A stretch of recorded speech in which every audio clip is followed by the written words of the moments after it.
I am Andrew Entrican, President of the Association. Today, I am serving as the presiding officer to provide the procedures to allow us as members to do the work of the annual meeting. Ann McCartney, our parliamentarian, will assist me with the procedures.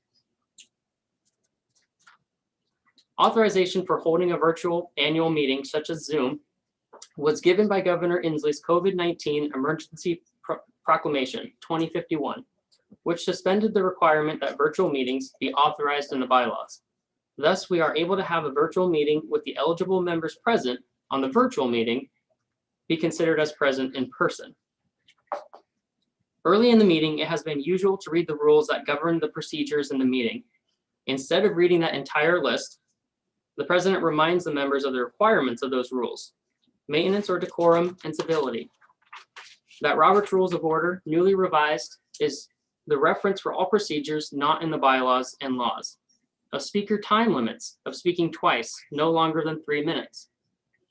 State law in particular, that no business will be considered at this meeting that was not in the notice of the meeting. That a majority of the votes of all eligible members of SVCA is required to reject the budget.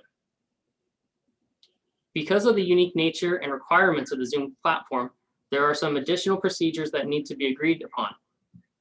SVCA Technology Administrator and the parliamentarian are now going to present and demonstrate the use of those procedures. I'll hand it over to John.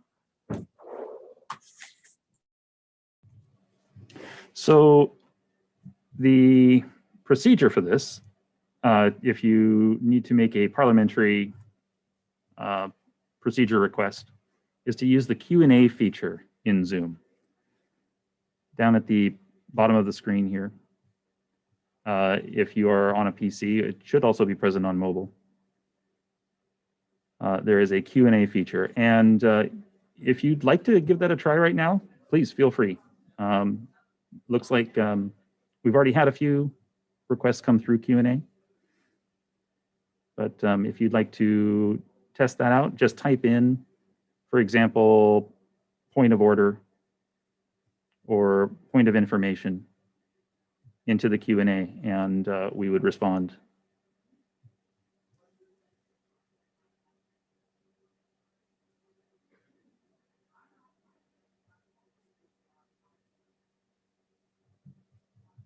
Is that everything for your report, John? I believe so. There wasn't anything more that I'm aware of that needed to be done to have a point of information or point of order brought to our attention. Perfect. I think Ann will make a few additional comments in addition to what you've just mentioned. Thanks. Sure. Thanks, John. And I am sitting 6 feet away from our president, and so you won't see me, but early in the, wait a sec. We have to have some different rules besides the point of order. And what number one is that each member is responsible for his or her or their interest in the connections. Number two, that tech support will cause a video of the chair to be displayed throughout the meeting and shall also cause the display of the video of the member currently recognized to speak or report. Chat will be disabled during the meeting, and the mic will be muted except when the person is recognized to speak. Because it's very difficult to determine the quorum using the number of people present on the Zoom participant list, the chair will make a ruling whether or not there are enough people present, taking into account that a third of the members present might be duplications of members or non-members. Whether or not a quorum is present, the meeting will continue as an informal meeting without a quorum if it need be, as there's no official business to be taken today that needs the presence of a quorum. Members will indicate their desire to speak by using the raise hand symbol on the participant page and wait until recognized by the presiding officer. You heard from John, if a member wishes to call for a parliamentary inquiry, point of order, appeal, you go on quick Q&A and say which one you're asking for, and we will bring you to the meeting to present your request. timing will be a little different this time. What we're going to do is chiming of a timer will indicate that the speaking time has expired. Can that be heard? If that can't be heard, John will announce it when the buzzer goes off, because it's going off right next to him. Yes, I can hear it. perfect. Are there any objections to the use of these procedures?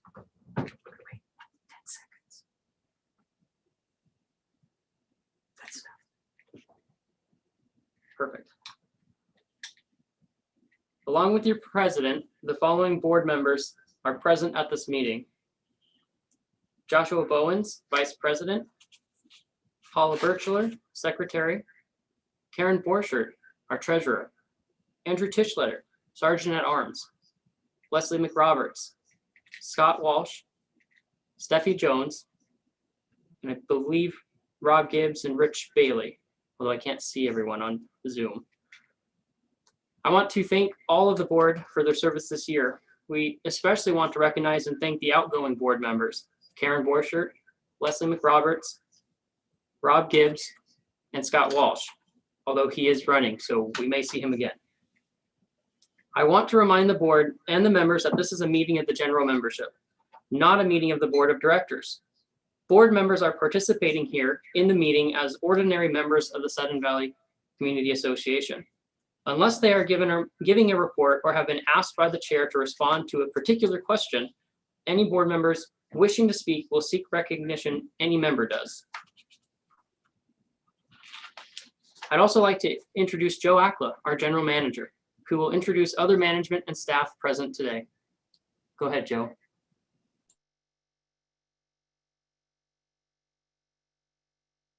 One moment while I bring Joe over.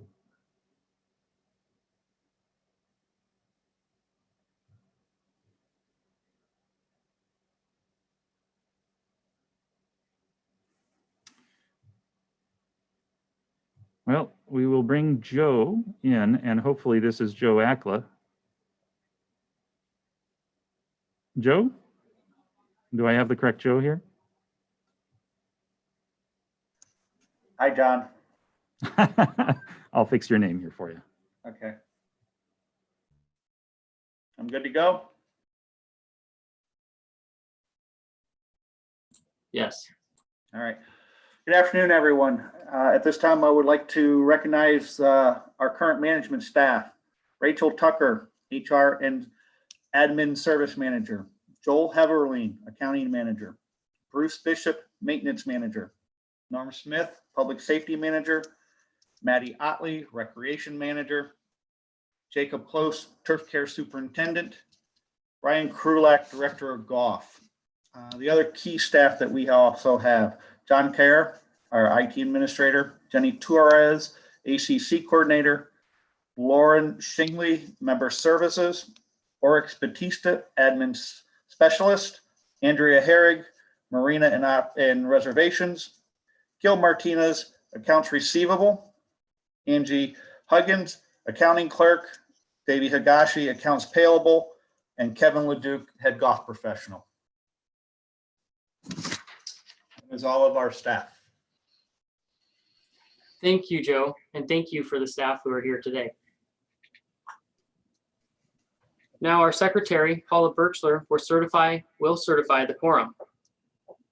Go ahead, Paula.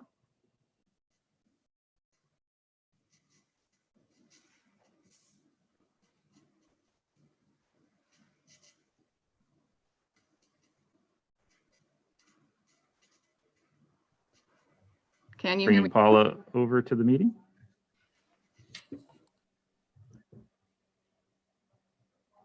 Go ahead, Paula. Okay. Are you able to hear me now?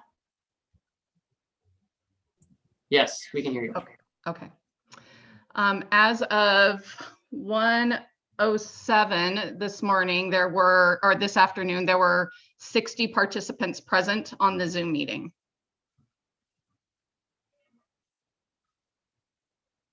Thank you, Paula. Mhm.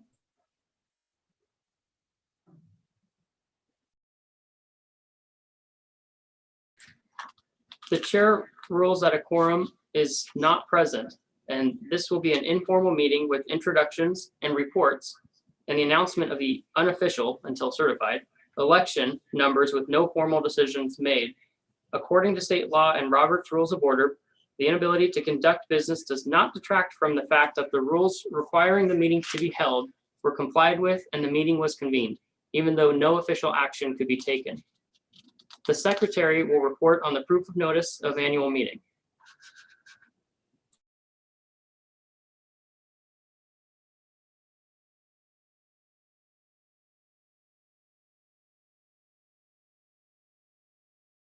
Let's go ahead and bring Paula back in. One moment. Sorry, Paula. You're back. Can you hear me? We can. Thank you. Fabulous, thank you. The notice of the annual meeting addressed to all members at the address on record at the Association Administrative Office was placed in the mail at least 30 days before the meeting as required by the bylaws. I am in receipt of the United States Postal Service reports of the mailing. Very good. Thank you, Paula. The minutes of the 2019 annual meeting were approved by the board acting as the minutes approval committee appointed by your president. The minutes are available on the website. If a member believes that other corrections are necessary, this can be done now. Don't appoint it. Don't. No. Okay. The board of directors will serve as the minutes approval committee for this annual meeting.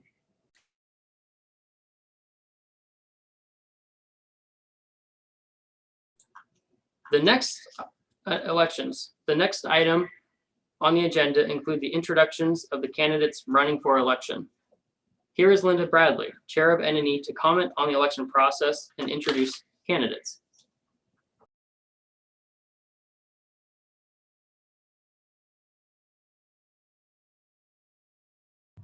I believe Linda has a video for this. Bear with me here one No, moment. John, just one moment. Looks like we have a point of order. Okay. Just a moment.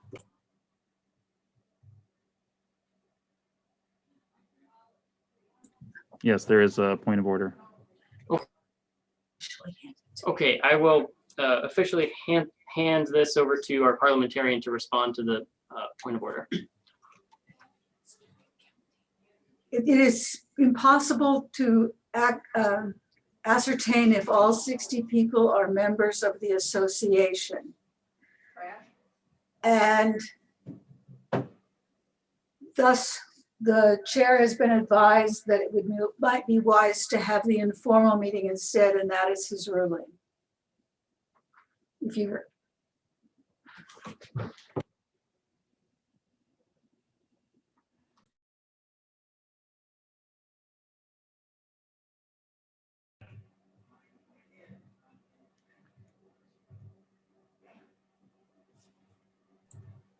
Okay, thank you, Anne.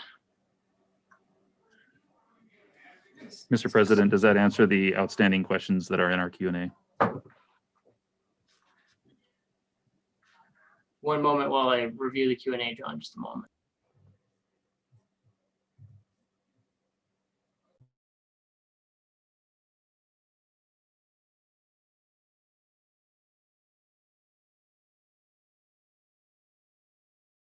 Oh, say, I don't have it on.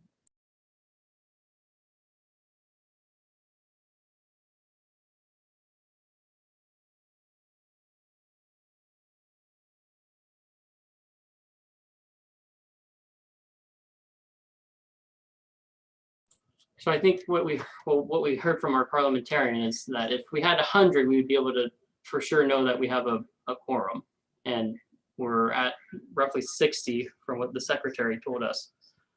So we're going to move on unless there's any objection to the chair's ruling. There is a hand raised currently, Mr. President. AJ Tischlitter, Okay. should we? Go ahead and ask. Let's go ahead and bring him in. All right, there you go, AJ. Do you have a point of order, point of information? Yeah, I have a point of order. I object your ruling. The governor's proclamation states that due to the COVID pandemic and that mail ballots would be counted as part of the count towards a quorum for these meetings.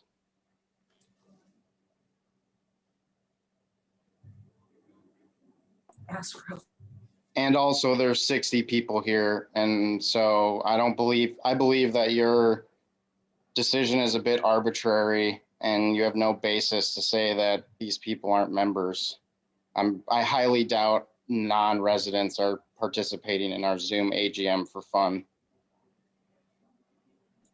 Okay, But you what can- I'm hearing is we can take a vote of who's here.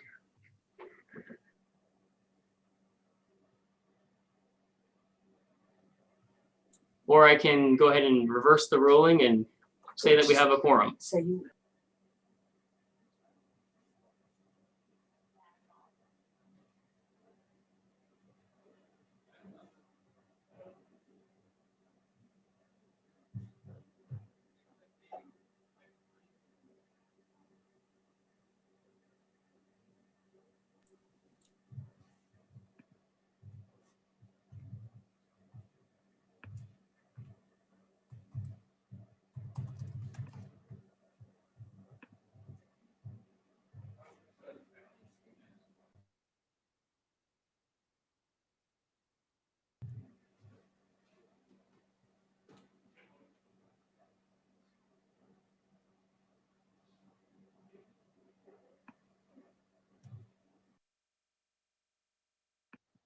Oh, okay, I found it. Sorry about that. I must have hit a mute button on accident. My apologies.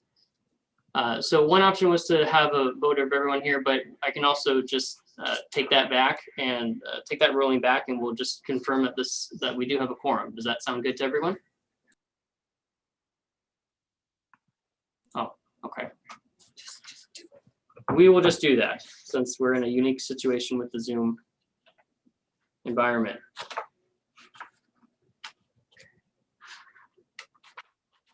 So I believe that answers all of the questions in the Q&A, John. All right, thank you. AJ, I'll also return you to the audience at this time. Sounds good. The next item on the agenda includes the introductions of the candidates running for election. And as I mentioned, here's Linda Bradley, Chair of NNE, to comment on the election process and introduce the candidates. Go ahead, Linda.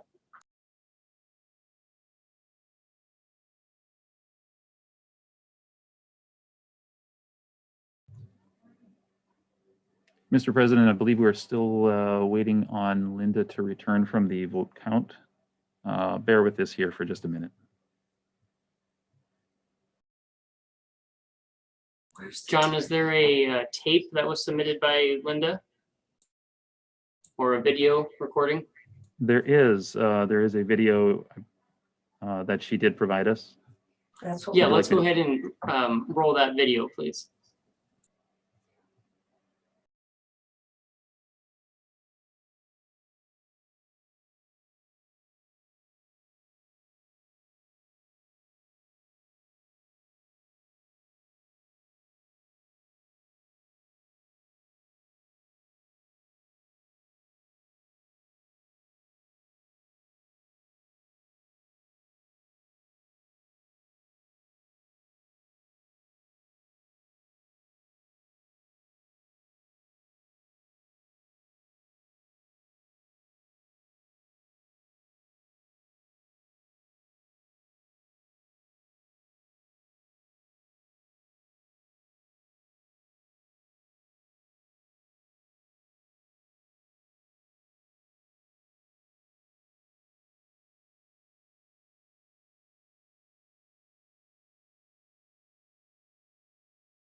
John, I can see a link to Linda's video. I assume you're still attempting to get it up for us.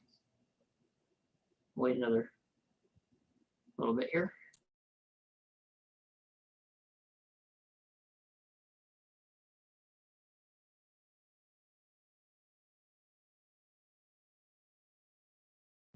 I apologize for that. I will try that one more time. No worries.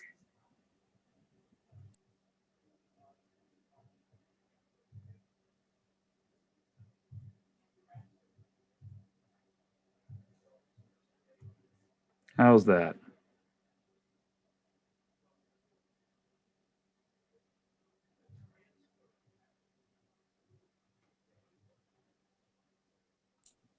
Not hearing any sound, John.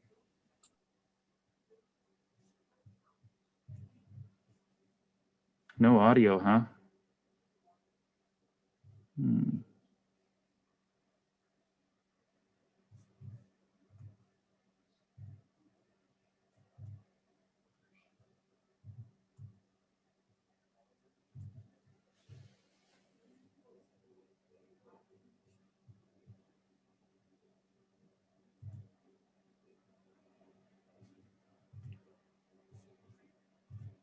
Okay, we're going to try it a little different way.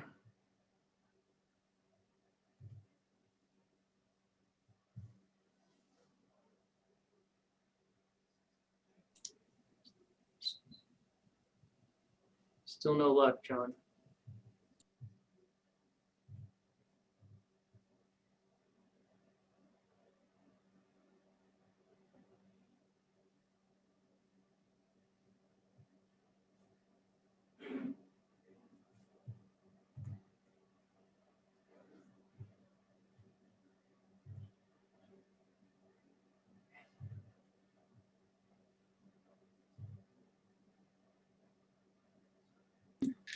John, another way we could maybe get through this, if our, let's see, if our secretary, Paula, is willing, and if she has maybe a narrative version of what Linda was going to say in that video, maybe perhaps she would be able to share that with us now, and we could forgo the video. If Paula's willing and if she has that with her. Paula, if you're able to do that, if you could just raise your hand.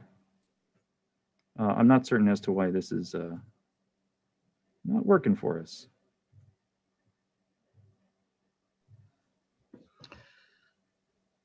Thank you, Paula. I brought you into the meeting. Okay, so for the, I'm assuming that you would just want me to read what is already written in the script. Is that correct? Is that This year due to, yes. okay? Perfect. Yep. Thank you so much. Yep. No problem. This year, due to the COVID pandemic, the association is having its balloting handled by a third-party election vendor, Unelect Election Services. They are handling the printing, mailing, registration, and counting of the ballots. A video of the counting process will be available to the membership since observers cannot be present. The ballots will be scanned with a high-speed scanner and results then given to the NNE committee for presentation at the end of the AGM. Thank you to the community for your support in accepting this modified process. All those voting by mail, drop-off, and in person should have submitted their ballots. Therefore, we will simply introduce those running for the board of directors, the NNE committee, and the ACC committee. We have 3 director positions open for 3-year terms and 1 position for a 1-year term. There are 6 candidates: Dave Ralstrom, Brian Cope, Kimberly Harris, Joel Dobbins, William Scott Walsh, and Justin Bauer.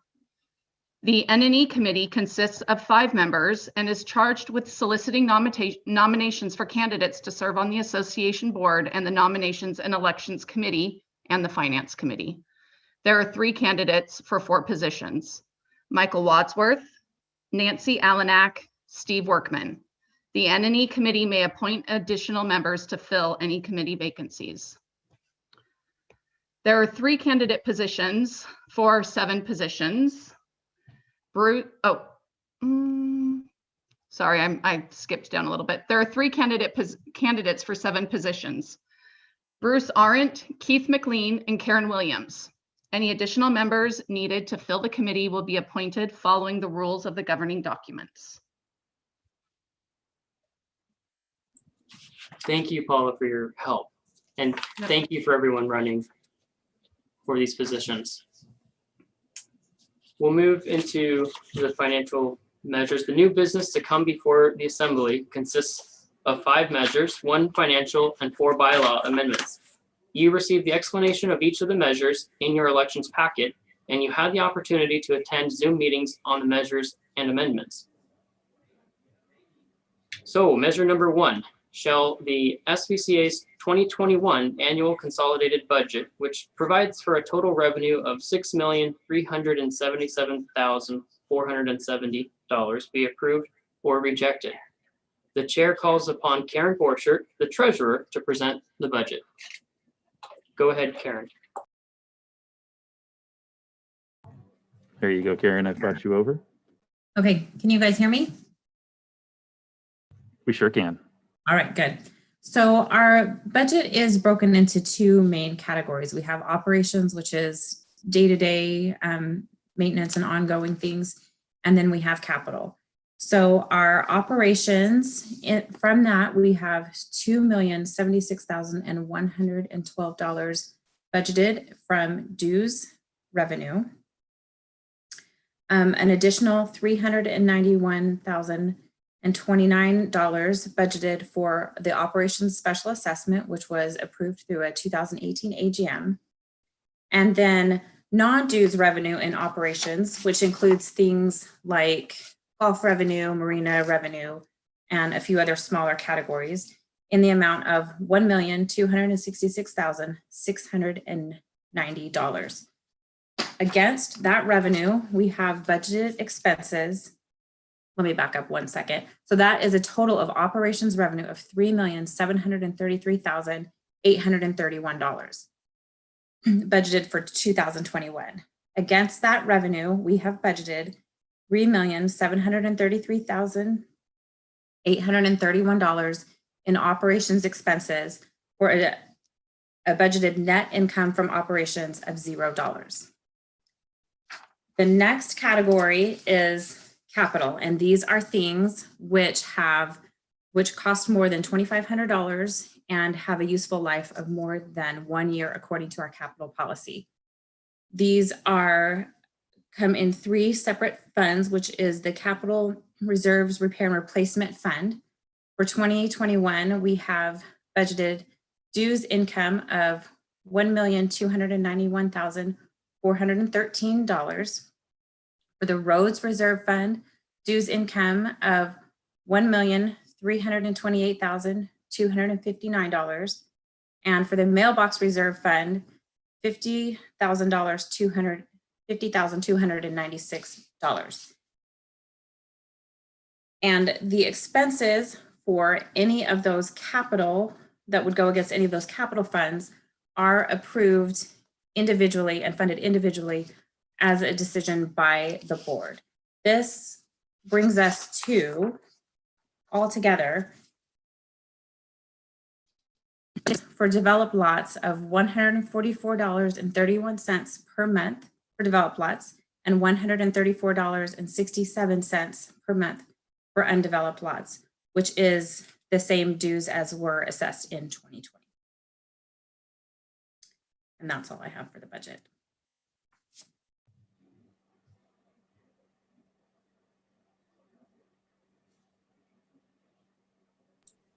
Thank you so much, Karen.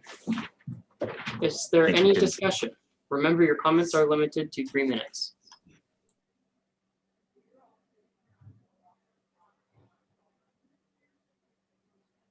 And if you'd like to add to the discussion, use the raise hand feature in Zoom, and I will bring you over.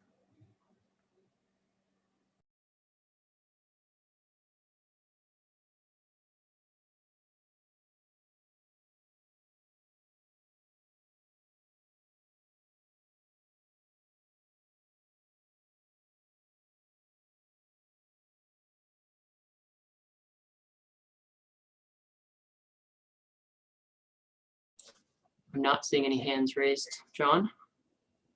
Neither do I.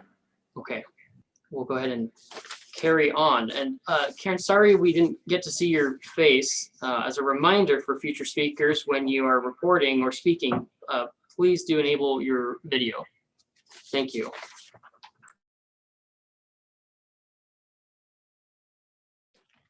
Okay, there were 4 bylaw measures on the ballot. All of the items will be read, and then the chair will open the floor for discussion. Measure number 2. Shall Article 1, Section 3J, definition of an owner be amended to more clearly define when ownership is transferred?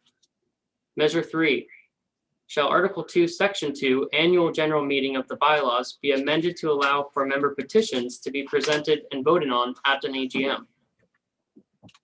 Measure number 4. Shall Article 2, Section 5, quorum, and Section 6, adjournment, be amended to revise the definition of a quorum and meeting adjournment? Measure number 5. Shall Article 2, Section 7B, voting be amended to remove floor voting? Is there any discussion on any of the proposed amendments?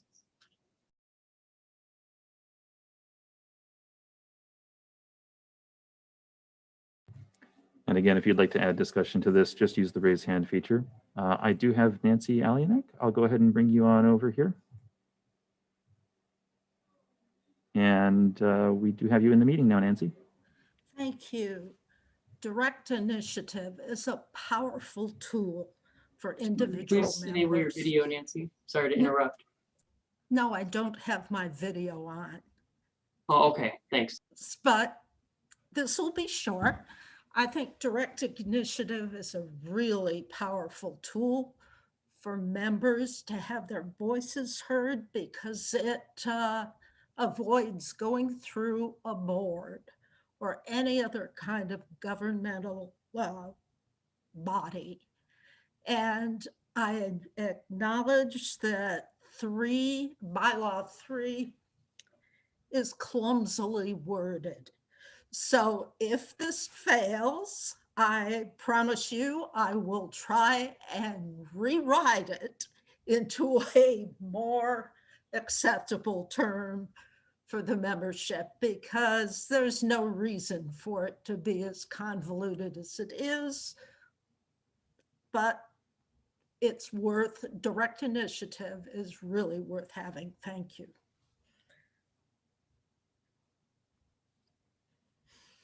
All right, thank you, Nancy. I'll go ahead and return you to the audience. Thank you, Nancy. Any further discussion?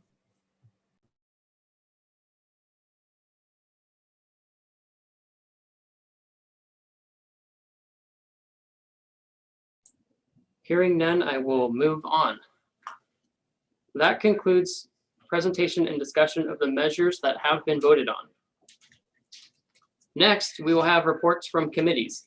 I've asked the chairs of the committees to highlight the committee accomplishments and answer any questions you have. The time limit for each report is 10 minutes unless extended by an affirmation vote of 2/3 of the assembly. Are there any questions? Oh, excuse me. So we'll move into ACC, which my understanding is it's as submitted by Rich Bailey. Next, we will have. And they're available on And oh, great, thank you. And they are available on the website. We'll move into communications report, which will be given by Joshua Bowens. Go ahead, Josh.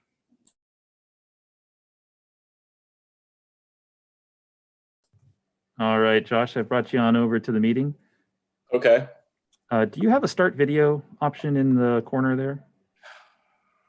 I don't know if anyone wants to see me, but where would it be? Well, normally it'd be next to the microphone, but I am starting to get reports that we may not actually have video capability for our attendees. Yeah, I'm not So- seeing that. I think we'll save the participants the agony of seeing me. So, Okay, fair enough. so as Andrew just stated, the reports for the committees are on the AGM page. And, you know, if you want to go there and read all 806 words of my report, you can. I'm going to try to get through this pretty quick because I know everyone's on pins and needles for the results of everything today. to start out, it's been a crazy year, obviously, for all of us and all of the committees, to, try to get our goals completed this year has been pretty challenging. And helping, people stay engaged in the whole process has been tough, but I think we've done a pretty decent job. As they introduced, I'm Joshua Bowens. I'm the VP and the chair of the Communications Committee. A little bit about the Communications Committee. Our goal is to welcome new members, provide event support and promotion, coming up with ways to encourage community involvement. And we are looking at ways to involve this committee a little bit, or to evolve the committee a little bit more. So far this year, we started out with the board tasking us to host a recall SGM town hall, which was a very sensitive,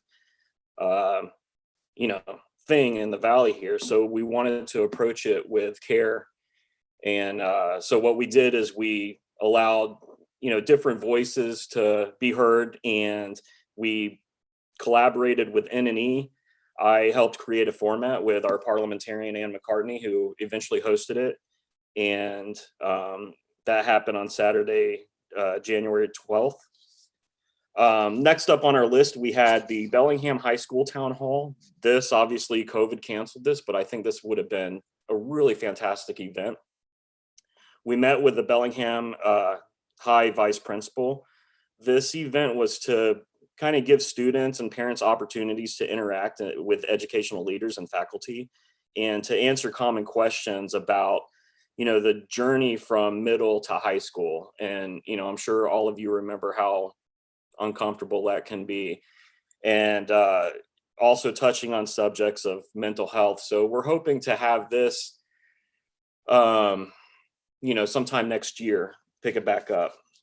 So during, I'm going to say during COVID, it seems like it's just been all year, but, we had a member reach out to us, Kai Huggison, a young man who had an idea to host a flag contest, and he reached out to staff, and staff sent it to us, and I was like, yeah, let's go, let's do this. That's awesome.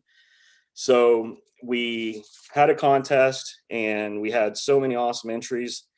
I believe we had over 400 community votes on those entries, and a flag was chosen. It's currently in production. Our production place has been a little swamped with COVID orders, but we'll hopefully have that soon, and we'll hoist it up at the admin office. Another thing we hit was the Pet of the Month and the views, and we reached out to the Tribune to get with Pet Stop and partner with them to see if we can have a little collaborative feature in the views. And so far we've received a lot of awesome, cute looking pets from our neighbors. And if you see it, it features a pet, a little description, and it also has a discount and some of Pet Stop services. So not only are we showcasing community pets and getting some community involvement, but we're also, showing a local business. That's very nice. And with the help of John, our IT extraordinaire, we hosted 2 candidate forums on Zoom, which was a new process. It was challenging, but I think it worked. We had the BOD, N&E, and ACC members who were seeking election. Typically it's split up, but we wanted everyone there because if you're stepping up to be elected, I think the community should hear you. And lastly, the LRPC survey, those guys put a ton of work into that. And we were lucky enough to help with the promotion of it. So we kind of branded the LRPC. We helped create a printable survey, and we worked with staff on doing the promotional materials, and I believe they got quite a bit of a response. We'll also be creating some infographics that will be sent out to the community to kind of break down some of the results from that survey. In the future, we're going to be working on a new member welcome packet, which we have the guts to that now, and we're just trying to dissect it so that it's a little easier to read and to help get people acclimated to their new homes and new community. And currently staff is working on the website and simplifying some of the items on there so it's a little easier to get what you need from it. And eventually we're going to take the step into an all new design. You know, that's a goal for next year, something we're really excited about. Lauren, Oryx, and John have been awesome through that whole process. So this year we've learned a ton, and we have a lot more opportunities for next year. I want to thank Ann Cope, Liz Vidal, Sonny Palmtag, once again, Oryx, Lauren, and John for their help, and Lisa Armstrong, who no longer works here, but she was very integral in some of the items that, you know, we had to do. So thank you guys so much.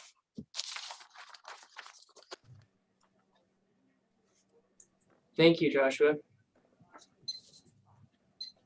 All right, thank you, Josh. I'll go and return you to the audience as well. Next up is document review, which will be given by myself. We made corrections to the marina off-leash area policy this year. That's the extent of our report, which is also available online. We'll move into emergency preparedness report, which I believe will be given by Scott Walsh, if I'm not mistaken.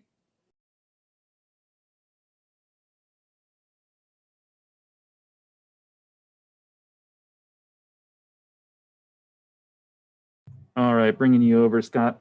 Trying a little different setting here, so you may be able to turn your camera on down with the start video option in the lower left. There we go. Oh, you are muted at the moment, though. As you recall the other night, Andrew, I said the report would just be submitted, but if you want me to give some highlights, I can. That would be great, if you don't mind. Okay. Well, the Emergency Preparedness Committee is an ad hoc committee of the Sudden Valley Community Association and is tasked with making recommendations to the Board of Directors of Sudden Valley. It is the purpose of the EPC to develop and present the following for approval by the board. It has to do with community safety plans, identify necessary practices to address safety risks. At times we draft policies and procedure for board review and approval going through staff. And the committee basically limits all its activities to safety and security matters within Sudden Valley. Some of the highlights quickly was the 2019 subcommittee for community safety on long range planning was merged with the EPC, and those members continued to work on risk matrices and mitigation measures. With COVID-19, that really put a kibosh on presenting any more grab and go presentations on emergency preparedness. So we went to more of a public education through a variety of tools such as social media, the views, e-blasts, and that sort of stuff. You might have seen some of the materials in the views on the last page regarding safety issues.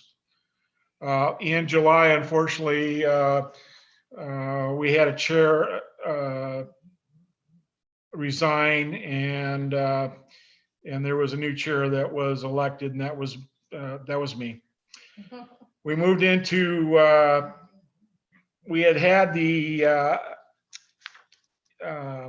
radio club join us in putting together signs that have been posted in all the gates with regard to 1610 AM being a channel that residents could tune into in case of an emergency. This year, there has been an effort to ID and come up and evaluate lighting systems to be placed on those lights, sort of like what you see on the freeways when an accident all of a sudden is reported. If we have some kind of information of an emergency nature that needs to go out to the residents, we're hoping to light those signs up so that people would be able to tune in. And I think I'll leave it at that. There were some other things, but in in the essence of time, I'll close it out there. Thank you.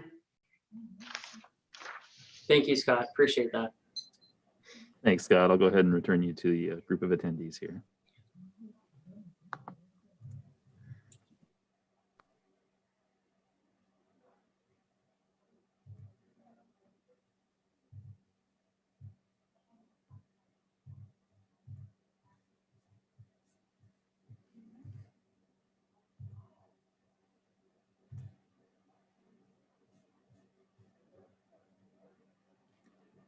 Sorry about that.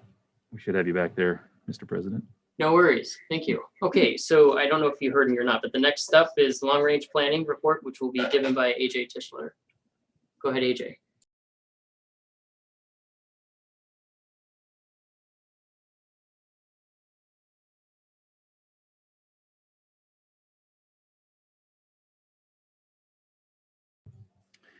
I'm looking for AJ in the meeting. If he is present, if you could raise your hand, use the Zoom raise hand feature.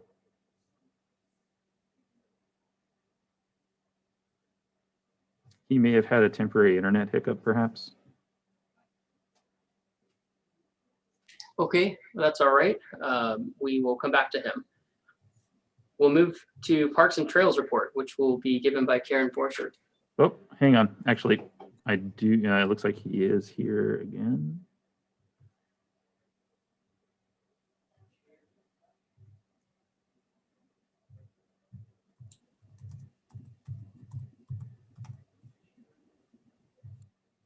Okay, go ahead and bring him over if he's available. Yeah, just one moment here.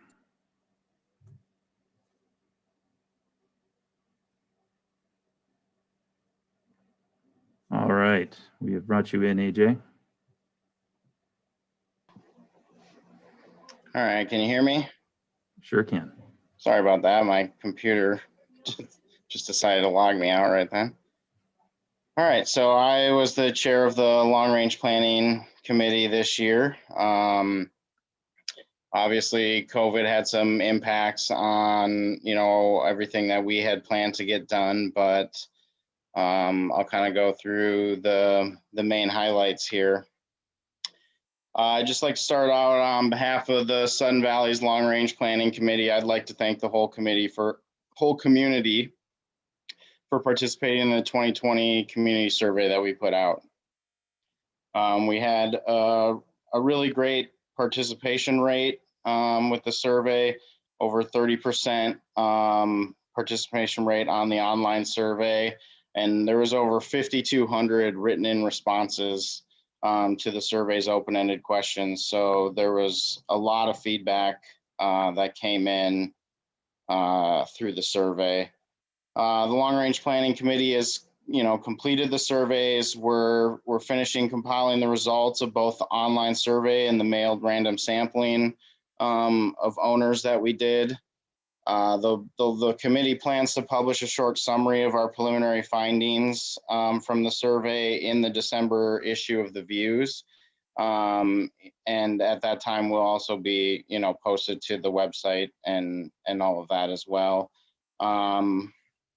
The committee is planning on finishing up the final survey results report that will give everything to the community with all the raw data and all of that stuff as well included. And that's going to be presented to the Sudden Valley Board and the community at one of the January board meetings. And we're also planning on hosting a town hall event early in 2021 to share the results of the survey and share the report and to gather some further input from the community. I'd like to share kind of the biggest takeaway from the survey results that we had. Almost 80% of all the respondents view Sudden Valley as an above average or better place to live, with 60% stating that they would recommend living in Sudden Valley to a friend. So it's very encouraging to see that the vast majority of our residents really believe that Sudden Valley is a great place to live and call home. The committee is hard at work at developing a Sudden Valley comprehensive community plan, and we've basically agreed to a framework that we're going to use, and we're going to mirror the Whatcom County Comprehensive Plan, and wherever possible and appropriate. Obviously, Whatcom County has more services and property and other things that they deal with that we do not. But a lot of it is largely applicable, and having a framework that's similar to the jurisdictions around us will help facilitate coordination with Whatcom County and the other agencies that we deal with. So the current Long Range Planning Committee is committed to creating an unbiased and impartial planning framework that can offer our community a level of assurance that the Sudden Valley budget and planning process is transparent and guided by membership and other relevant stakeholder input, applicable laws, and our governing documents, and any other relevant data that is needed. The community survey was just Long Range Planning's first outreach effort to gather input from the community. We will continually be reaching out over the course of this next year as we go through the rest of our planning process to help further establish the community's values, needs, and objectives for our comprehensive community plan. And I would just like to say we look forward to hearing more of what our community has to say, and we're very, very grateful for their participation so far. I'd also like to thank the committee for all their work in putting together the survey. We had many meetings discussing it and going over it. I'd like to thank the board for their input on the survey. And I'd like to thank Joe and the rest and all of staff for all of the work that they did. John in particular did a great deal of helping us with the Survey Monkey and getting all of that set up.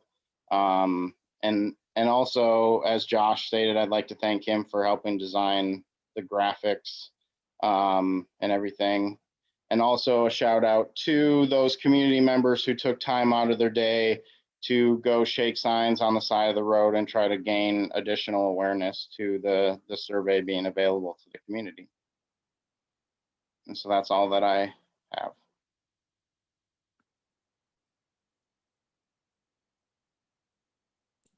Very good. Thank you, AJ. All right, thank you, AJ. Although we do have a hand raised in the audience, is this the time for questions? For Go ahead, community John. feedback? Yep. Okay, we have Megan, I believe it's Thigeson. I'll go ahead and bring you on over. Go ahead, Megan. Whoops. An accidental hand raise. Let us keep going. Thank you. Okay, no problem. I'll go ahead and return you to the audience. All right. And there was a question regarding additional information from the survey. I'm not sure if AJ wanted to address that at all.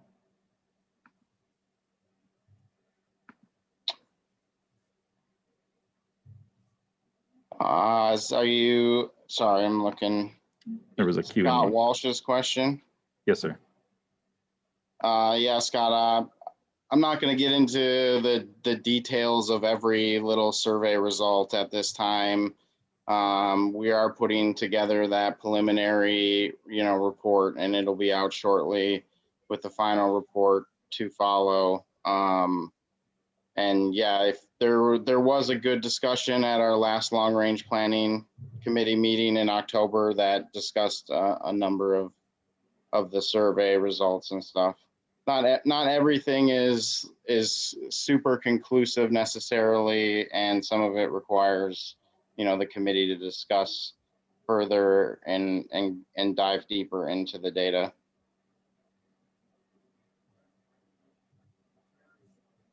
All right. Thank you again, AJ. I'll go ahead and return you back to the attendees. Thank you.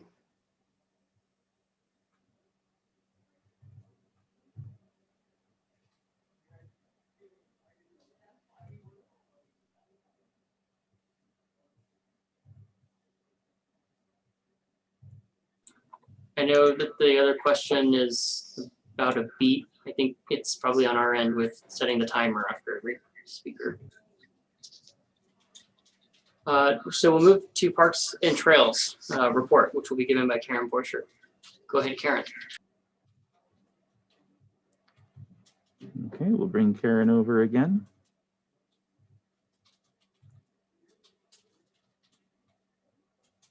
And you can turn on your camera.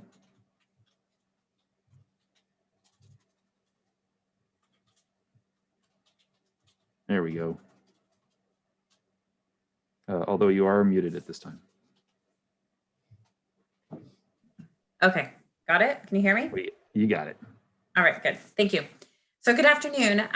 The Parks, Trails and Recreation Committee is an ad hoc committee as well. And we are charged with recommending particularly safety or accessibility improvements to our parks and trails and recreation spaces.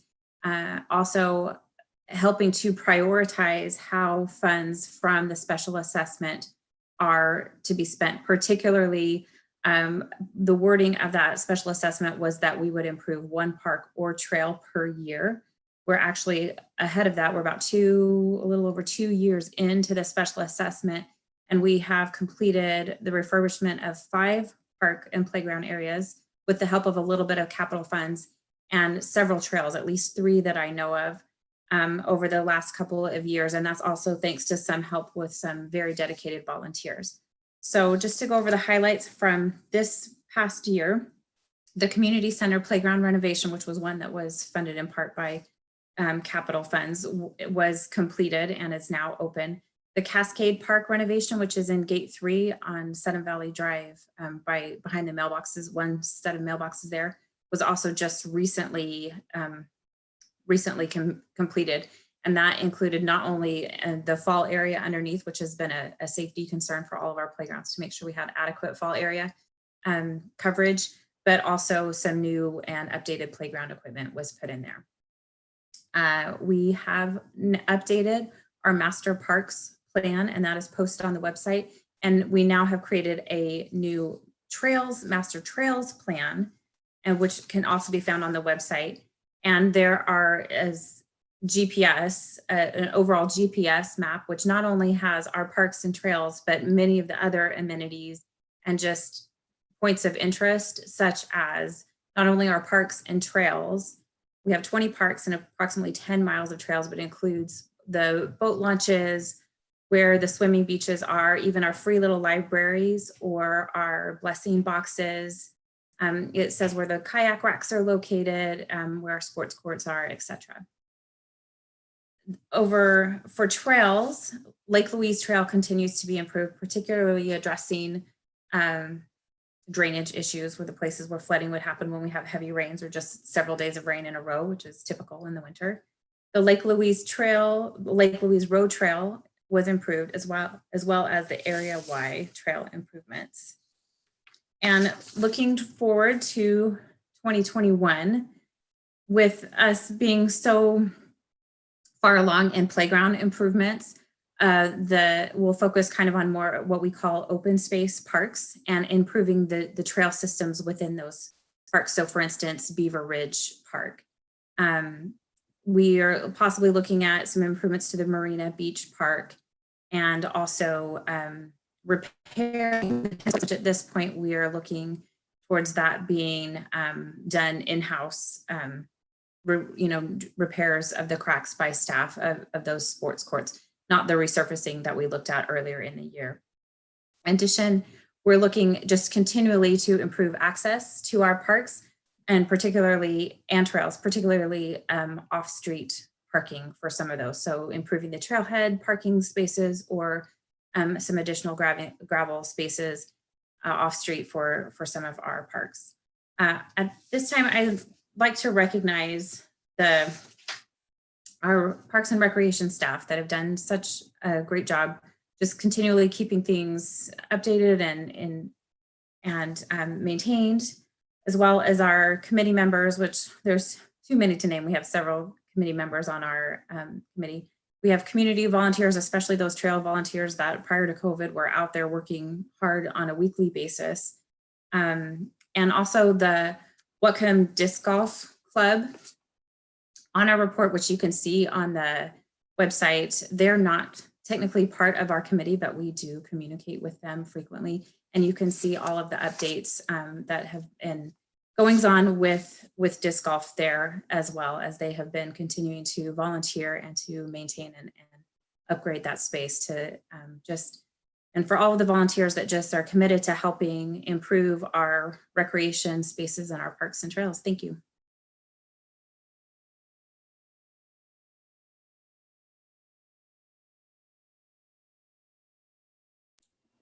Thank you, Karen.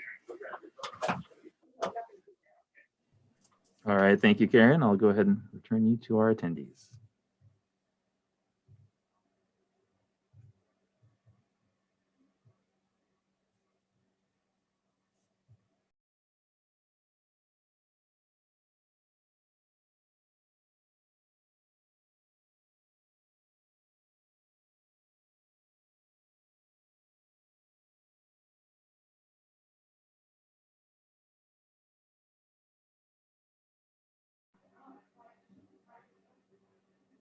Are there any questions on any of the committee reports before we move on?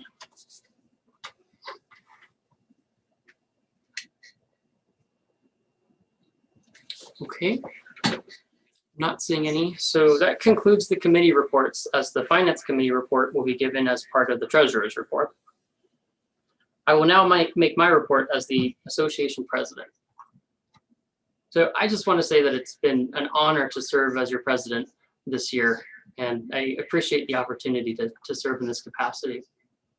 One thing that I've learned is that volunteerism is truly the heart of the community here. Whether you serve on the board or a committee or one of the many clubs that we have here, I want to say thank you to everyone.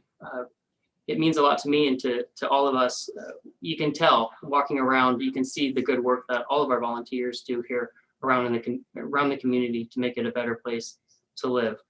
And also to staff. I know they're up day and night making the board look good, but more importantly, they're making the community look good inside and out. So I want to also extend a big thank you to all of the staff. So I know we've just heard a lot of the good work that's happened from the committees, and I think most of what they've shared is a good, what we've done as a board. And I know the GM report will be next, so I'll just touch on a couple of things. One is the board, due to COVID, we did waive April dues, which undoubtedly was the right thing to do. And I look forward to a time when we can put COVID behind us. The second item is that we must address the culture of the board. And if we don't address the culture of the board, the culture will set itself by default. And so one thing that I encourage the board to continue to consider, I should say, is a retreat style meeting where we can set leadership expectations and develop a culture of professionalism. We should be having discussions about ideas and not personal attacks. Again, thank you for the opportunity to serve as your board president. I look forward to all the great things that I know will come in the next year. Thank you. Next, our treasurer, Karen Borchert, will now make her report.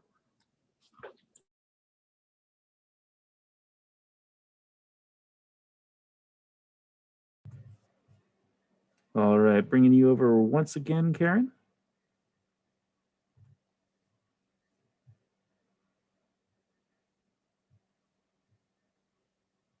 Welcome back. Hello. Okay, I'm going to keep this brief for the treasurer report. First of all, to introduce the committee members for the finance committee this year, I took over as treasurer, I believe, in May. And Leslie McRoberts was the other board member on our committee. The remaining committee consisted of community members Tony Luzeo, Colin Morrow, Penny Carter, Trang Warline, and Lori Sampson. And I wanted to thank them very much for their dedication to serving their community. As of September 30th, 2020, our collections rate is at 94.5%. This continues to exceed our budgeted collection rate of 92% for the year. And this does take into account that April dues were waived. We received our reserve study, which was a level 2 study, meaning that the reserve study specialist did come out and do an assessment of the assets that we have here. And our audit is not yet completed, but it should be shortly. They're currently working on it.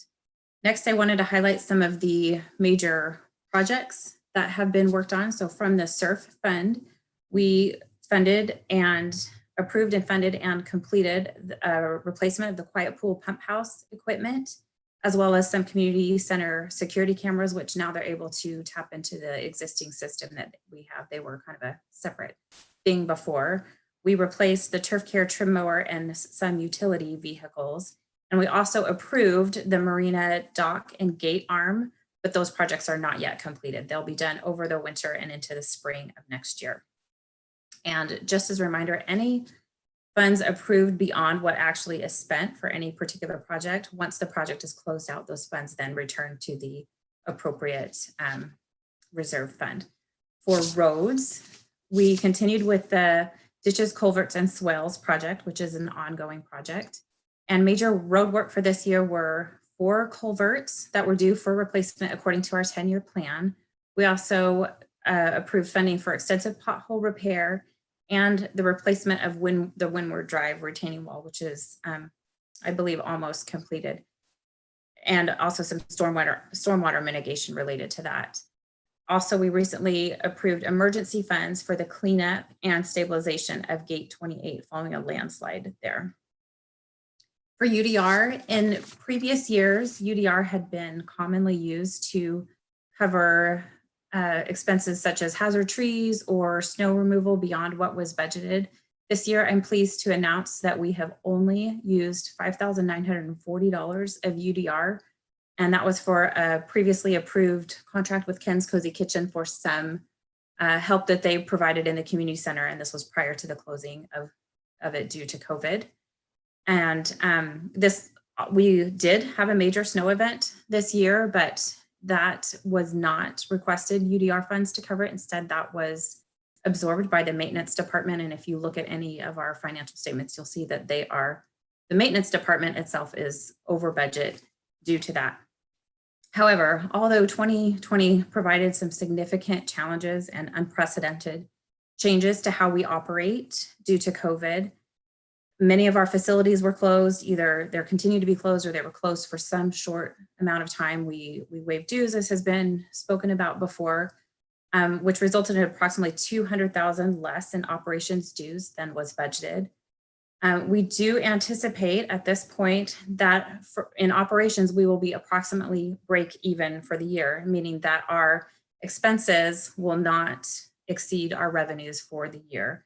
However, any unspent recreation special assessment funds will be held as retained earnings for future expenses related to appropriate recreation expenses. So that is all I have for the treasurer's report.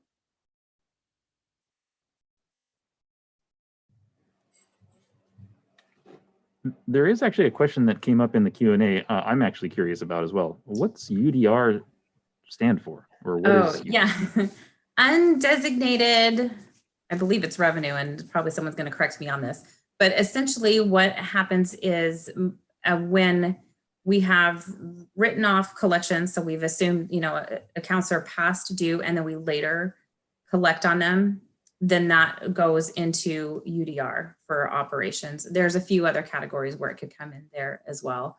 But as collections rise, we get less into that account than we did in the past. So if you look years back, UDR, a lot of funds came into that, and we also spent a lot of funds. But as our collections are higher, we're spending less, or we're receiving less in UDR, and we're also spending less out of UDR, which is a positive development. Thanks, Karen. Mm-hmm.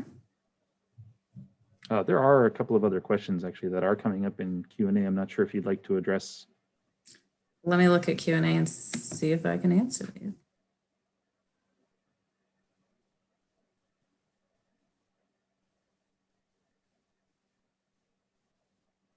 these. Most of these don't look like, Okay, I will answer the question about PPP funds to the best that I can. So those were received there. You can see them on our balance sheet. And so far they're sitting there. We have not yet requested forgiveness for those. And that's still kind of an ongoing thing with the accounting department as they decide how much we will request for forgiveness versus how much we will just return.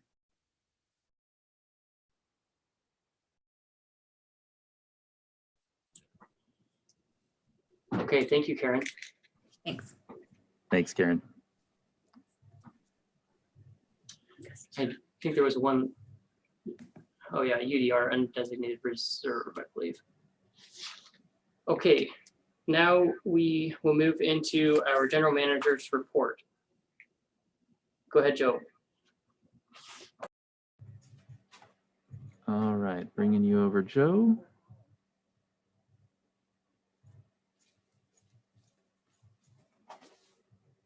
Okay, and you should be able to turn on your camera. There we go. Good afternoon, everyone. I would like to first off by saying thank you to the board, my staff, all the committee members, and all the residents for being in such a great place to be and a wonderful community. Again, thank you for everything, all the hard work and all the dedicated hours that everybody has put in. I know a lot of it doesn't get noticed, but I want to just thank everybody for all their support and everything they've done. My report is as submitted, but I will touch on a few things that I want everybody to be aware of. Some of it's already been touched on. Yes, April, we did waive membership dues for the month. And we also, during the year, secured PPP funds. Both of those things are a good thing for the community. The COVID pandemic hit us really hard. I did a quick presser. None of us have ever done anything like this. So we've partnered very well with Unified Command, Department of Health. Some of the stuff that we were writing as far as processes and policies and procedures to get things done, the county adopted some of them and still use those today. So that was a great partnership that we had with that. As I said, we worked on Windward Wall. That is ongoing. I know I've had a couple phone calls. The reason it is not completed right at this moment is they ran out of material. The block company didn't make enough blocks, so they are making making extra blocks. We should be done with that project the end of this upcoming week or first part of next, depending on Mother Nature. We had 12 new home starts this year within the community. That is a little down from prior years, but with everything that's going on, I still think that's a good year for home builds for us. Something that just happened last week, I did send another presser out during the week. We are partnering with Whatcom County Public Works to identify some of our stormwater, our CMPs, which is corrugated metal piping, our culverts, to partner with them to identify these areas and work jointly to mitigate all those areas. So this is a wonderful partnership that we're forging. It will be starting in 2021 and going until we get done. So that is a good partnership. Again, nowhere, any community that I've ever been in has a county or any department of public works worked with a private entity. So this is a very, very big feather in our cap.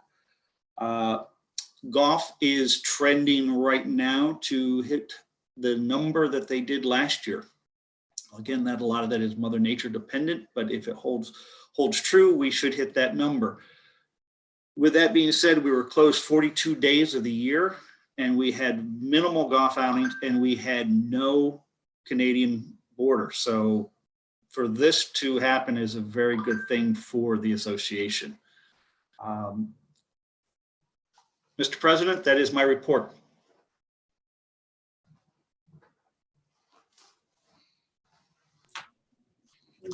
Thank you, Joe. All right, thanks, Joe. I'll send you back to our attendees. Okay, now is time for property owners' comments. Remember, your comments are limited to 3 minutes. We have allotted 20 minutes for comments. After the 20 minutes have expired and there are still people who wish to speak, we will, of course, extend the time. Please click on the raised hand symbol for recognition. Please state your name and your street address. The secretary will keep a list of topics and concerns raised. This summary of the topics and concerns will be an addendum to the minutes of this meeting. Remember that no business that was not in the notice of the annual meeting can be conducted. This is to protect the rights of the absentees who would only been notified, of the business on the notice.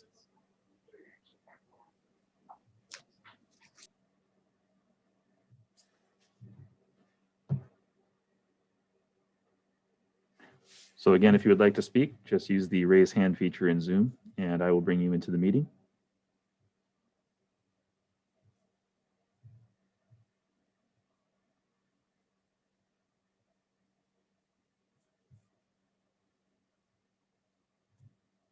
All right, we have Nancy. Go ahead and give your name and address.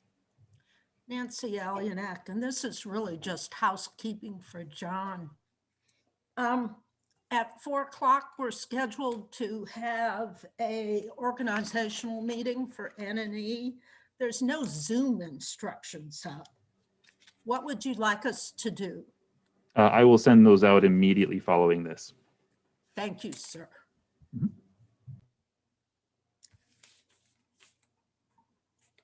All right, thank you, Nancy.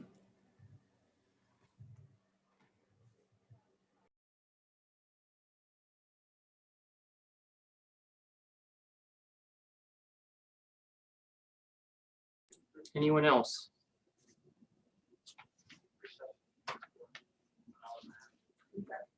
Okay, we will move on to the election results and announcements. The representative of the Nominations and Elections Committee will place the results on the screen. Do we have Linda here with us? No.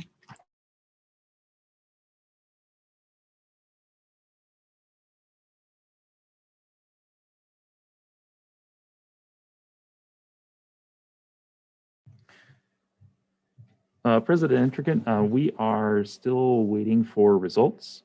And I do actually have a hand raised from Anne. I could bring her in at this time as we are still waiting for those to be completed.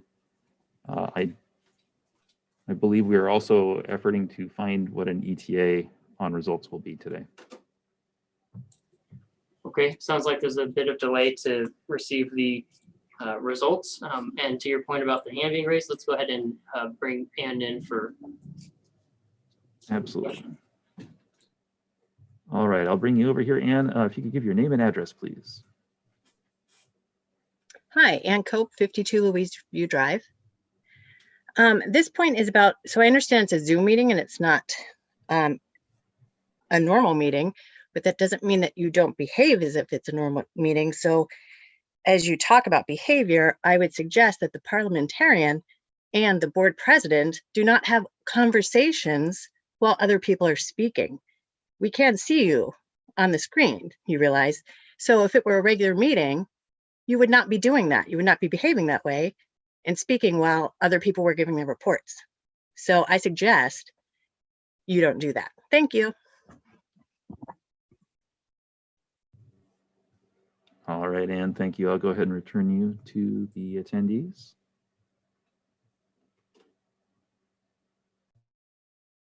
Thanks, Ann. And yes, I mean, during a normal meeting, that's why I have a parliamentarian here, or we have a parliamentarian here to help assist in a smooth meeting. So absolutely, I'd be leaning over to the parliamentarian for council, absolutely. And also with the information that's coming that we don't actually have the election results, we're trying to sort out the next best course of action. So there's a little bit of kind of in real time what we need to do to make sure we have a successful and smooth meeting. So appreciate the question and comments though. Now we will move into any update that we might have from the N&E and maybe a possible ETA. John, do you have any further information, or do we have anyone from the N&E who can speak to when we may have the results? Not quite yet, but I can step away and see what I can find out for everybody gathered here. Perhaps if we take a brief recess, I can find out what the situation is there. I concur. A recess is a good idea, John. Do we want to reconvene in 5 minutes so we can get at least an update, and then we can decide as an assembly what we want to do? 2:33 seems good. I do have a hand raised. Okay. I'll go ahead and bring them on over here. Andy, if you could give your name and address, please.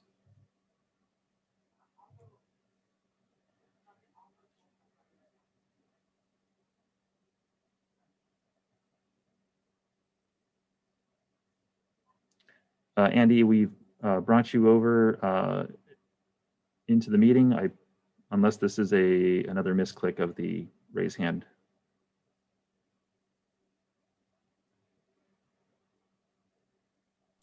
He may be, yeah, that's Andy. He may be muted.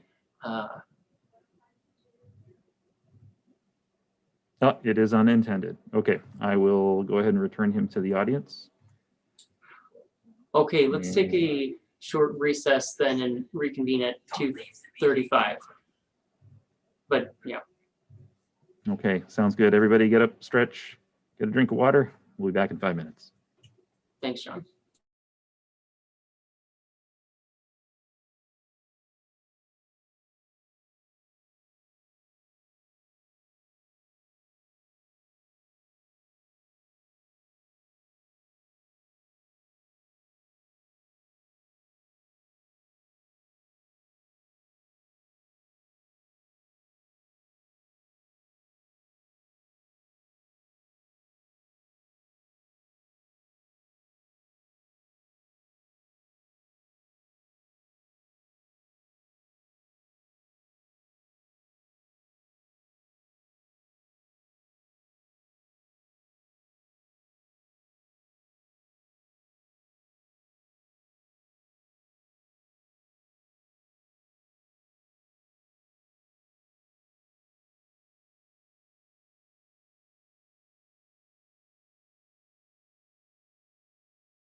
Okay, can you hear me, John?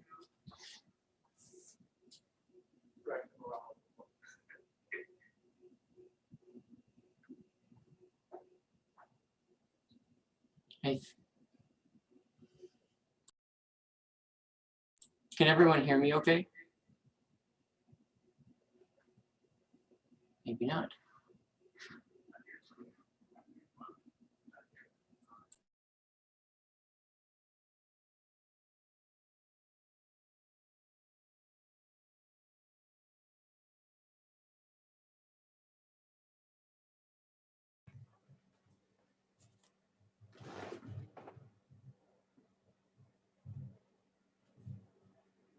There.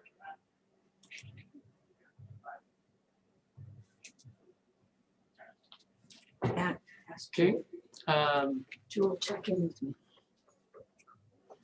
Can either John or Joel check in and make sure you can hear me before I... Yes, we can hear you. Oh, perfect. Thank you. Okay, so I've been given an update and it sounds like we need a little bit more time for NNE to complete their voting process. So Is there a motion to have a recess? Sure. So is there a, I think what we're looking for is a motion to recess until 3:30.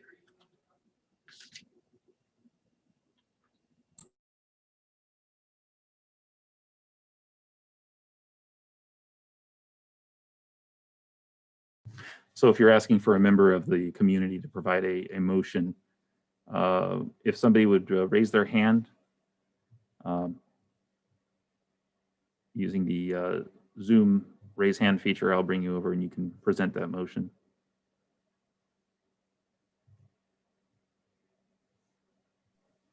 Go ahead. I'd like to make a motion that we recess until 3:30. We'll need a second. Yep. Thank you, Paula. And you've been brought over, Karen? And I will second that motion. Perfect. Any discussion? I can't do discussion. Does anyone object? Thank you, Karen. Is there no, Okay. is there any objection? Is there, okay, perfect. Is there any objection to recessing until 3:30? I'll go ahead and bring you over, Josh. Okay, I've brought you into the meeting. Thanks, John. First of all, I typed in there, I didn't want to sound insensitive or anything, but do we know what the holdup is with this? And second of all, do we need another quorum if we return at a later time? Thank you. Sure. It's not, we're not. Thanks, Josh. That's a good question, Josh. We're not adjourning the meeting, we're recessing. So I think the short answer to the question is no. Yeah, we're not doing any active business. All right, and we're not doing any active business. So we will recess and reconvene at 3:30. Oh wait, there might be more questions. So for everybody here, I am just simply going to leave the meeting open. It will continue to stream on YouTube as this is just a recess. The meeting itself is still in progress.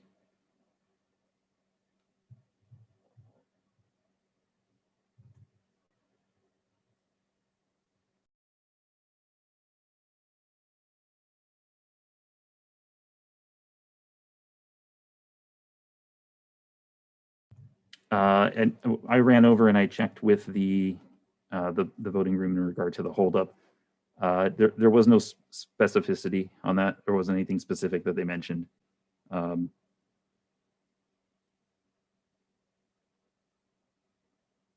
We'll probably know after the fact is what I would guess. Okay, thank you, John. And I'm not seeing any objection to recessing until 3:30, so we will go ahead and recess until that time. Thanks.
Okay, I hope everyone can hear me. The recess has ended and we are back in session. Find out, make sure. Oh, if they can hear me? Yeah. That's a good idea. Can everyone hear me? John? Yes, we can hear you. Thank you. Oh, perfect. Always good to check. Like I was saying, the recess has ended and we are back in session in our formal AGM meeting. And a quorum remains as we had a quorum at the beginning of the meeting. And I do know that the committee is still working to gather all the pertinent information and received an updated ETA of 3:45. So unless there's an objection, we will continue the recess until 3:45. We do have a hand raised. Okay. Kimberly, I'm going to go ahead and bring you over here. And I've added you to the meeting now. Hi, John. I just I raised my hand to say that we can hear Andrew. Oh, okay. I will move you back to our attendees. Thank you so much. Thanks. There is a point of order that has been stated in our Q&A section. Thanks, John. That was answered in my opening remarks. Okay. I don't see any objection, so we will continue the recess until 3:45. Thanks, everyone.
John, if you're there, I'm just checking in to see if we have an update.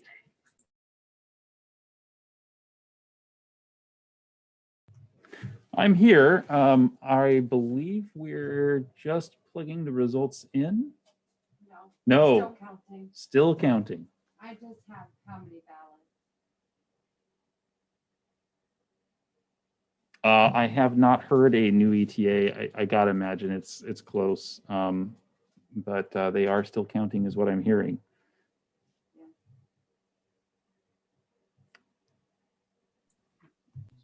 Is there an ETA?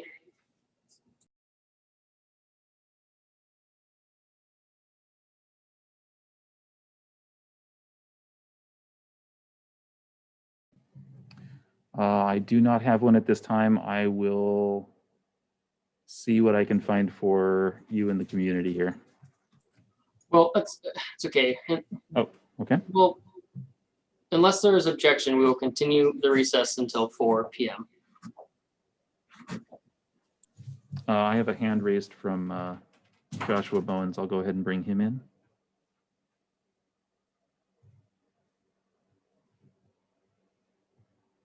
Did I misclick?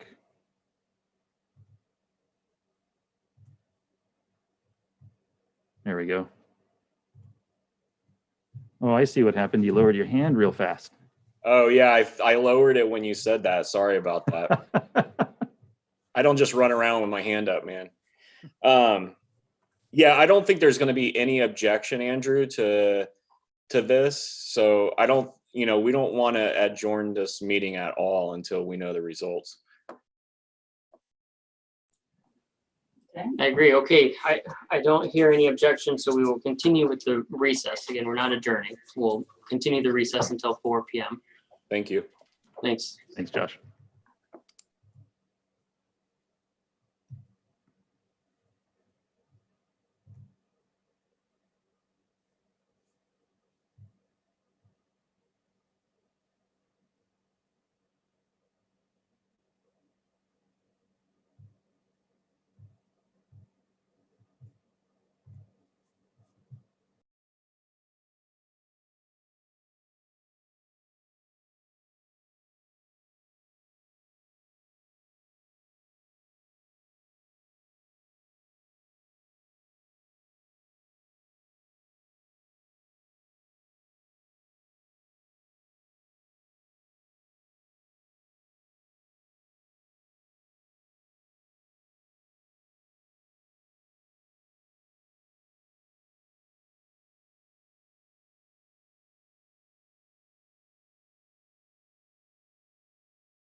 Okay, the recess has ended and we are back in session. To the point of order that was raised, and as I had stated when we returned to our last recess, we are in our formal AGM meeting.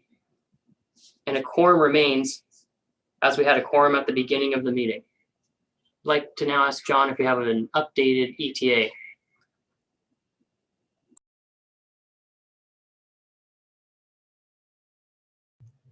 Still no updated ETA. I'm very sorry, everybody. I appreciate your patience. We are still waiting for results. I'm not sure what the holdup is, but they are still working on it.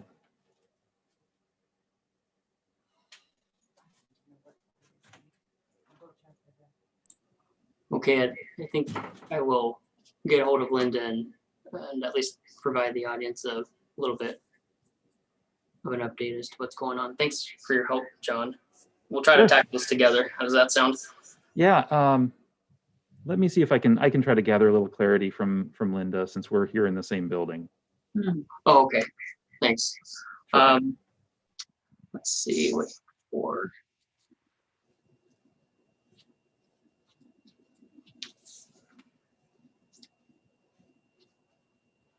Well, let's go ahead and continue our recess. Unless there is objection, we'll continue the recess for another 15 or so minutes and reconvene at 4:15.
Okay, the recess is ended and we are back in session in our formal AGM meeting, and the quorum remains as we had a quorum at the beginning of the meeting.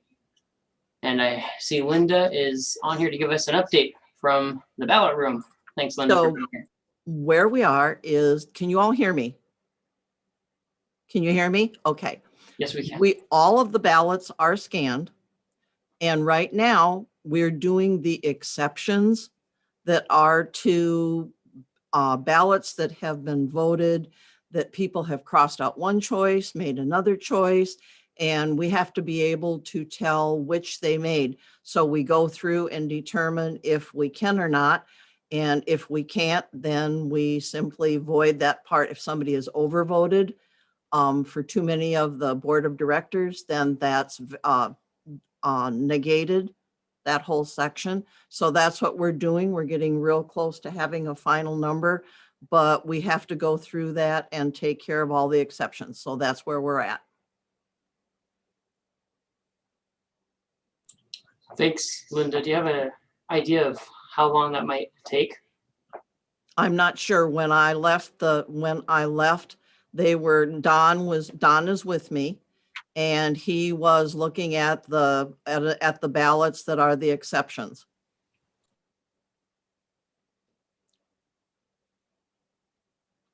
I think we're real close. It's just they have to clear up all the exceptions before they can give you a total count on anything.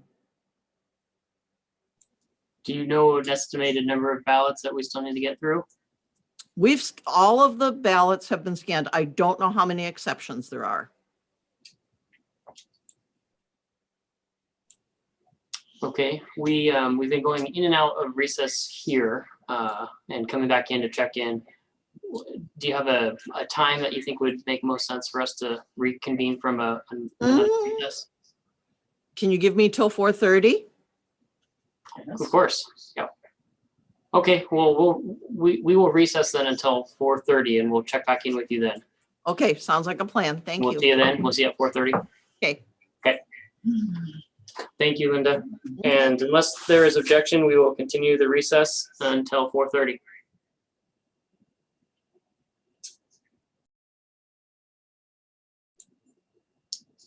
Seeing none, we will be in recess. Thanks, everyone.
Okay, the recess is ended and we are back in session in our formal AGM meeting, and a quorum remains as we had a quorum at the beginning of the meeting.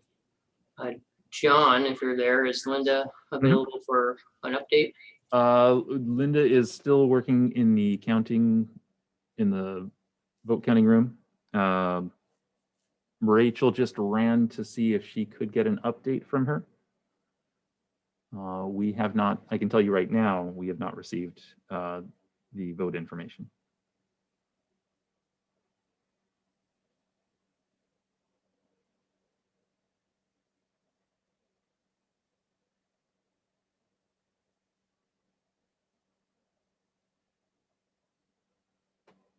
Okay, just a moment, John.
Might be helpful, John, to, if you're still there in that room, to get Linda to come over here and give us a bit of an update. Bear with me for a minute. I'll see what I can do. Thank you.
Okay, sorry about the wait there. Thanks for hanging in. So what I'm gathering is that the count is complete. They are just, it's just processing through the computer. So it sounds like it should be pretty quick. I would venture 4:45.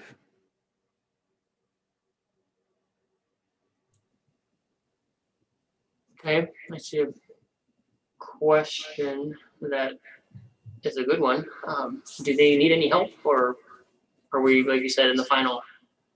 I think we're at the point we're in the final stretch. Yep. Okay, well, we can recess again until 4:45. Sounds good. Unless there is objection, we will continue the recess until 4:45.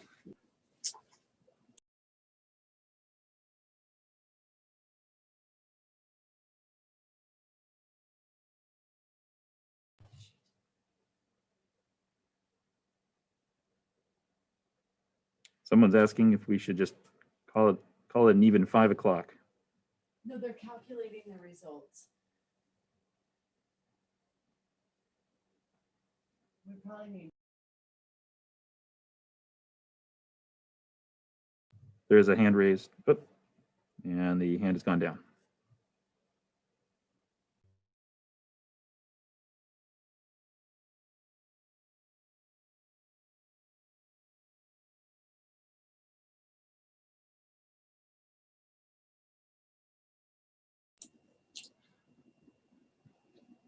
Okay, thanks, John. Sorry, I think I was muted. I think we'll still go till 4:45.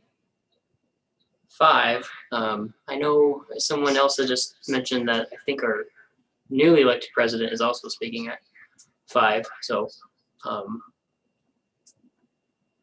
can stick with 4:45 and check in and get an update from Linda. And it sounds like you're in the final stretch anyway. Hopefully they don't need until 4:45 anyway. Hopefully.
Okay, the recess is ended and we are back in session, our formal AGM meeting, and the quorum remains as we had a quorum at the beginning of the meeting.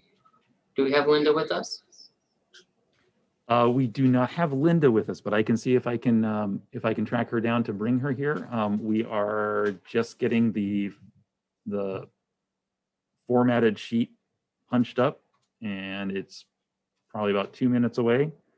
So maybe in those 2 minutes, I'll see if I can find Linda if you'd like me to bring her here. Well, I'm comfortable waiting 2 minutes if she's getting that Bear going. with me. Thanks, Be right John. back.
See that there's a hand raised. We'll acknowledge whoever is the raised hand as soon as John gets back. I don't think I have a way of pulling that individual over.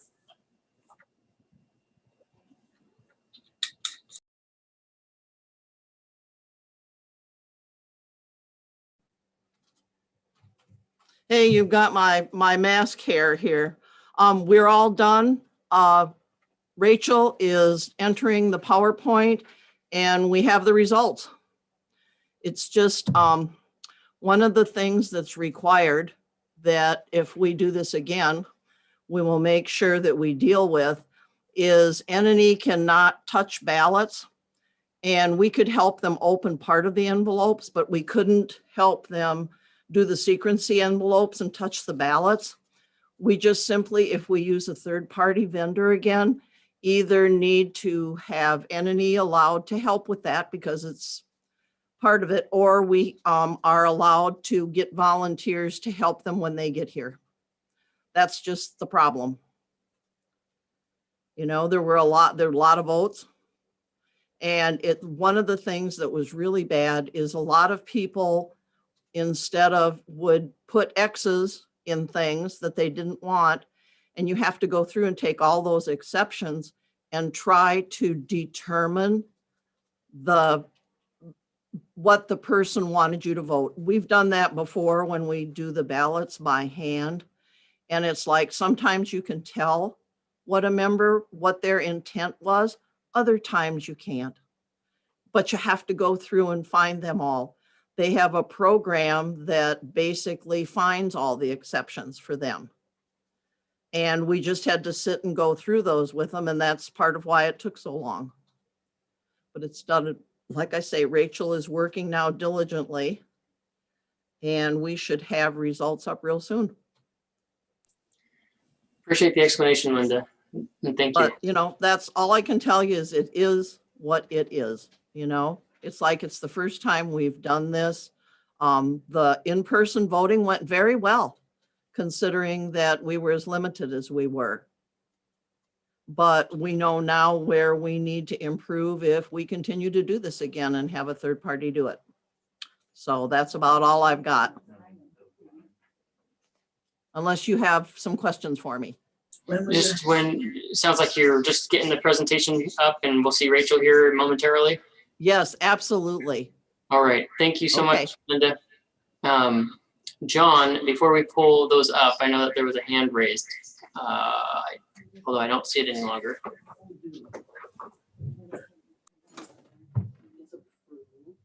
Maybe that person is. That may have answered the question. Oh, we do have a different hand raised. Andy. looks like your hand is raised. You're now in the meeting. Go ahead. No, actually, that was not intended. Sorry. Oh, sorry about that. All right, I will go ahead and return you to the attendees. Okay, thanks, John. Whenever Rachel is ready.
Okay, I think we are ready to go, Andrew.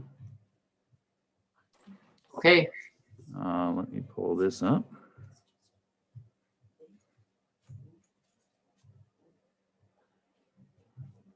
Can you see the shared screen? I can. Yes, thank you.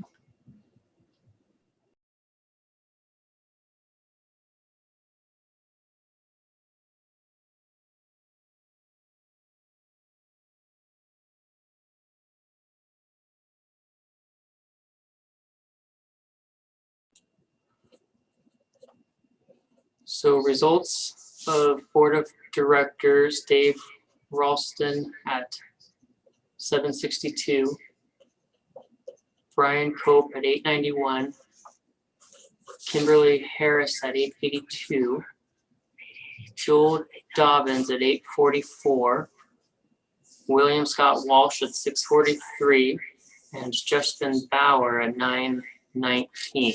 Give me one moment here.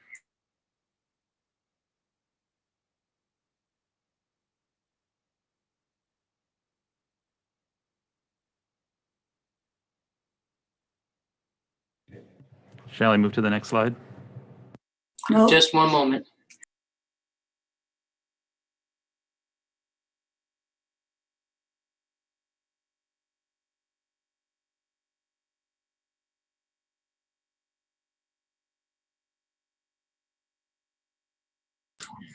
Okay, so for the positions on the Board of Directors, the candidates received the following number of votes, which I just read. The chair declares Justin Bauer, Brian Cope, and Kimberly Harris elected to the Board of Directors for 3-year terms, and Joel Dobbins elected to the board for a 1-year term. Congratulations. We are ready to proceed, John.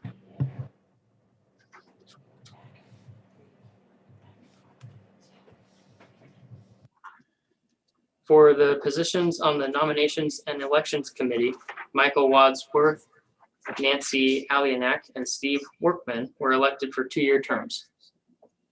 Congratulations.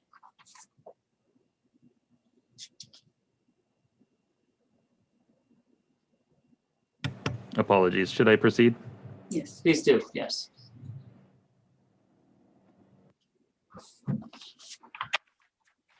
For the positions on the Architectural Controls Committee, Bruce Arden, Keith McLean, and Karen Williams were elected for 3-year terms. Congratulations.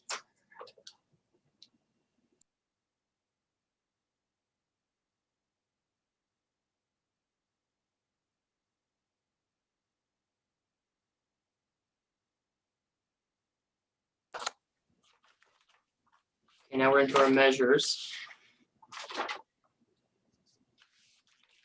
There were 747 votes in favor of Measure 1 and 711 votes against. There being less than, No, that there is excuse me, the budget. so the budget is approved. I'll just go with that. Okay, Measure 2.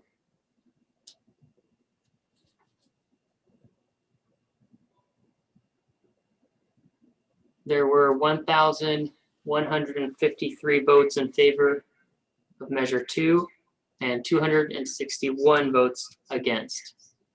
So the measure passes.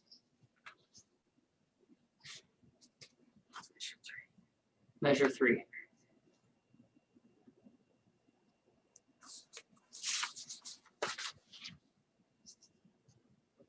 There were 1,083 votes in favor of Measure 3 and 356 against. The measure passes. Measure 4. For Measure 4, there were 941 votes for and 447 against. So the measure fails.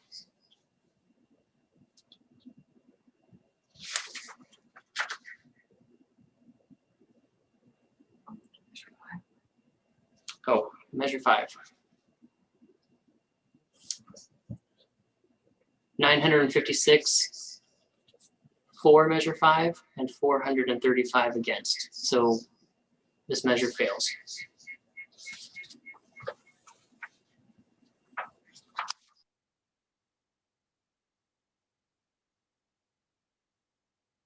Are there any announcements?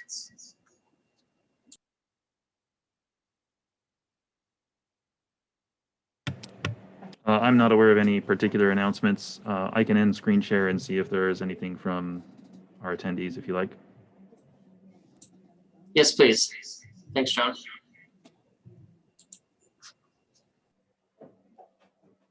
I do have a hand raised here. I'll bring in AJ Tischlitter. And you're now in the meeting, AJ. Yeah, I just wanted to say thank you to NNE and the third-party vendor for their hard work today. Obviously, people were anxious to get the results, and just glad for their work on this. That's it. All right, thank you, AJ. I've returned him to the attendees. Anybody else?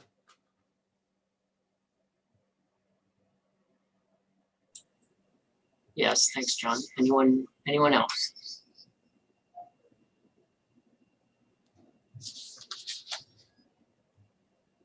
Okay. The business of the annual meeting having been completed, the meeting is adjourned. Once again, thank you everyone for being here. We'll adjourn at 4:59.